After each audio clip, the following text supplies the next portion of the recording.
52 degree ചൂടുള്ള Dubai. പൊരിവെയില്. കണ്ണ് തുറന്നാൽ ഇങ്ങനെ ചൂടടിക്കുന്നുണ്ട്. ഏതായാലും പുറത്തിറങ്ങിയത് നല്ല നാസ്ത കഴിക്കാൻ വേണ്ടിയിട്ടാണ്. അപ്പോൾ എന്ത് കഴിക്കുമെന്ന് ചോദിച്ചപ്പോൾ ഞങ്ങൾക്ക് ഏറ്റവും ഇഷ്ടം പൂരിയാണ്. പൂരി, കടലക്കറി. അവൾക്കിഷ്ടം പൂരി, ബാജി.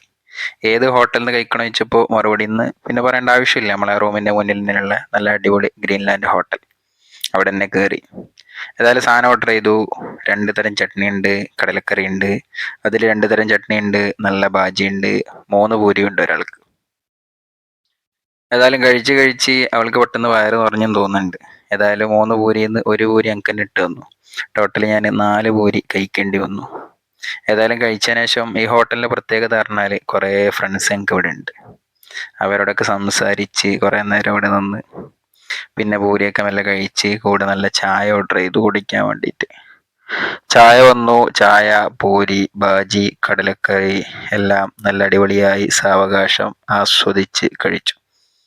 അതിനുശേഷം ഒന്ന് ഇറങ്ങി നടക്കാമെന്ന് വിചാരിച്ചു. അപ്പോൾ ഹോട്ടലിലുള്ള ജീരക മുട്ടായി എടുത്ത് തിന്നോണ്ട് നടന്നു. നടക്കുന്നതിൻ്റെ ഇടയിൽ കിട്ടിയ പോലെ വീഡിയോ എടുത്തു. വേറെ ഒന്നും പണിയില്ലല്ലോ. അങ്ങനെ നടന്ന് ഇവിടെ അടുത്ത് ഒരു പാർക്കുണ്ട്. നല്ല അടിപൊളി പാർക്കാണ്. നമ്മളെ ഈ അടുത്തുള്ള പാർക്കുകളിൽ ഏറ്റവും ഭംഗിയുള്ള പാർക്ക്. ഭംഗി എന്ന് പറയാൻ കാരണം നമ്മുടെ നാട് പോലെ തന്നെ നല്ല മരങ്ങൾ, കാട്, പച്ചപ്പ്, പുല്ല് എല്ലാം ഉണ്ട്. ഇവിടുത്തെ സർക്കാർ ഈ പാർക്കിനെ നല്ല രീതിയിൽ പരിപാലിക്കുന്നുണ്ട്. 3 നേരം വെള്ളമൊഴിച്ച് അതേപോലെ ബാക്കിയെല്ലാം വൃത്തിയും ക്ലീനിങ്ങും ഒക്കെ നടത്തി നല്ല അടിപൊളിയാണ് ഈ പാർക്കിനെ പരിപാലിക്കുന്നത്. വൈകുന്നേരം രാവിലെയൊക്കെ നല്ല ആളുണ്ടാവും. ഇപ്പോൾ ഉച്ച സമയം ആവാറായതുകൊണ്ട് അത്ര ആളൊന്നുമില്ല. നമ്മൾ രണ്ടാളും പിന്നെ അപ്പുറത്ത് കുറച്ച് 2-3 ആൾക്കാർ ഉണ്ടായിട്ടുണ്ടെന്ന് തോന്നുന്നുണ്ട്. ആളുകൾ കുറവാണ്. ചൂടായതുകൊണ്ടായിരിക്കാം. ഏതായാലും ഈ പാർക്കിൻ്റെ പ്രത്യേകത പറഞ്ഞാൽ കുറേ പൂച്ചകളെ കാണാം, അവരോട് കളിപ്പിക്കാം. പിന്നെ ഇവിടെ ഇങ്ങനെ ഇരുന്ന് നല്ല തണുത്ത കാറ്റും വായൊക്കെ കൊള്ളാം. അതിനുശേഷം എൻ്റെ ഒരു കസിൻ്റെ വീടുണ്ട്. അവർ ഫാമിലി ആയിട്ടാണ് ഉള്ളത്. അപ്പം അങ്ങോട്ടേക്ക് പോകാമെന്ന് വിചാരിച്ച്. അങ്ങോട്ടേക്ക് പോയപ്പോൾ അവർക്ക് അബുദാബിയിൽ പോകാനുണ്ടായിരുന്നു. അങ്ങനെ ഇവിടെ കുറേ നേരം നിൽക്കാൻ പറ്റിയില്ല.